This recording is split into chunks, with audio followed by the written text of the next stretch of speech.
আসসালামু আলাইকুম রহমতুল্লাহ। DS home YouTube চ্যানেলের পক্ষ থেকে আপনাদের সকলকে জানাই আন্তরিক মোবারকবাদ। আমি ডাক্তার এম ফেরদৌস। প্রতিদিনের মতো আজও চলে আসলাম আপনাদের মাঝে নতুন একটি বিষয় নিয়ে, নতুন একটি ভিডিও নিয়ে। আজকে আলোচনা করব হাত পা কাঁপা প্রসঙ্গে। অনেক মানুষেরই, অনেক মা বোনদেরই, ভাইদেরই কোনো না কোনো কারণে হাত পা কাঁপে, দাঁড়াইতে পারে না, বসতে পারে না, ধরতে পারে না। হাত দিয়ে কিছু ধরতে গেলে পারে না, ধরতে পড়ে যায়। এই হাত পা কাঁপা প্রসঙ্গে আমি আজকে আলোচনা করব। তাই এই বিষয়ে যারা জানতে চান তারা আমার ভিডিওটি সম্পূর্ণ দেখুন। বন্ধুরা, হাত পা কাঁপার যে কারণ, এর এক নম্বর যে কারণ হচ্ছে, সেটা হচ্ছে আমাদের শরীরে ডোপামিন নামক এক ধরনের, মানবদেহে ডোপামিন নামক হরমোন আছে। এই ডোপামিন নামক হরমোনের যদি শরীর থেকে, ডোপামিন নামক হরমোন যদি শরীর থেকে নিঃসরণ হয়ে যায়, অত্যাধিক ক্ষরণ হয়ে যায়, ক্ষয় হয়ে যায়, তখন হাত পা কাঁপে। আর এই ডোপামিন নামক হরমোন ক্ষরণ হওয়ার, ক্ষয় হওয়ার কয়েকটি কারণ। এক নম্বরে প্রস্রাবের সাথে ক্ষয় হতে পারে, পায়খানার সাথে ডোপামিন নামক হরমোন ক্ষয় হতে পারে, নাকের সর্দির সাথে, নাকের পানির সাথে ক্ষয় হতে পারে, কাশির সাথে ক্ষয় হতে পারে, ঘামের সাথে ক্ষয় হতে পারে, চোখের জলের সাথে, চোখের পানির সাথেও ক্ষয় হতে পারে। এই ডোপামিন নামক হরমোনটি বেশি যখন ক্ষয় হয় থাকে তখন হাত পা কাঁপে। ডোপামিন নামক হরমোনটি যদি বেশি ক্ষয় হয় তখন হাত পা কাঁপে। এছাড়া শ্বাসকষ্টের জন্য আমরা যে ওষুধগুলো সেবন করি, এই ওষুধগুলো অতিমাত্রায় সেবন করলেও হাত পা শরীর কাঁপে। থাইরয়েড হরমোনের কারণেও শরীর কাঁপে। থাইরয়েড হরমোন যার ক্ষয় খুব বেশি হয় তারও শরীর কাঁপে। ডোপামিন নামক হরমোনের কাজ কি?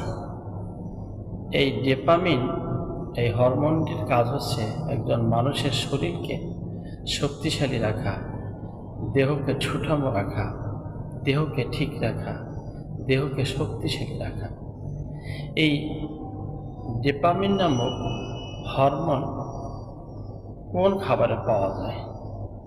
এখন প্রাকৃতিক কিছু খাবারের কথা বলবো। এই খাবারের মধ্যে প্রথম যে আইটেম হচ্ছে, সেটি হচ্ছে বীজ আইটেম, যেমন কুমড়ো বীজ, বরবটির বীজ, সিমের বীজ, বাদাম, বাদাম জাতীয় অন্যান্য যা আছে, এগুলোর মাধ্যমে এই ডোপামিন নামক হরমোনকে বৃদ্ধি করা যায়। তো এই বীজের মধ্যে সর্বোৎকৃষ্ট, সবচেয়ে শক্তিশালী হচ্ছে বাদাম। একজন মানুষ যদি দৈনিক কিছু বাদাম খায় তাহলে তার কখনোই এই ডোপামিন নামক হরমোন এর ঘাটতি পড়বে না। আর ডোপামিন নামক হরমোনের যখন ঘাটতি না থাকবে তখন তার শরীরে, তখন তার হাতে পায়ে কাঁপার কোনো রোগ হবে না। এই জন্য আমাদের বীজ জাতীয় খাবার একটু বৃদ্ধি করতে হবে।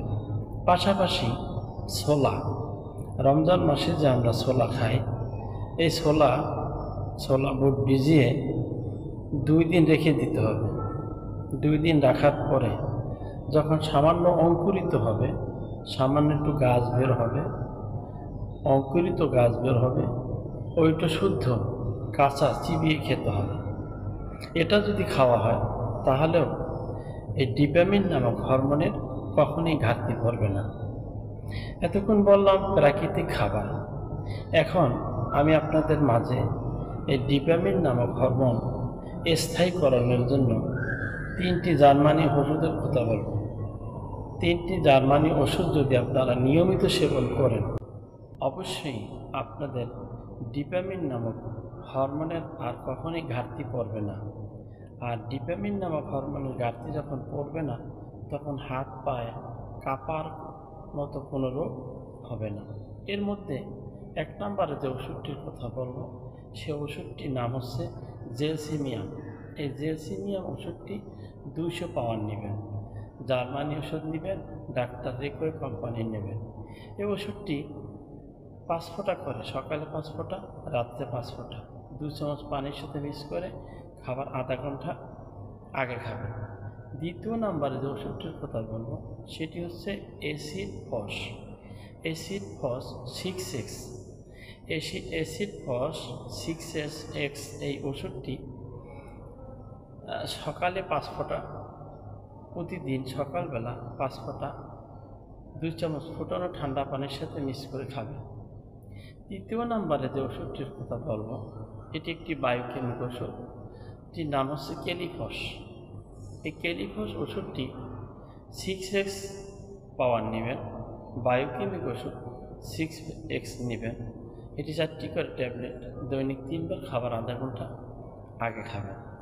এভাবে যদি আপনারা ওষুধটি ঠিকভাবে খান, তাহলে ইনশাল্লাহ হাত পা কাঁপা নামক রোগ আপনার থেকে 100 মাইল দূরে থাকবে ইনশাল্লাহ।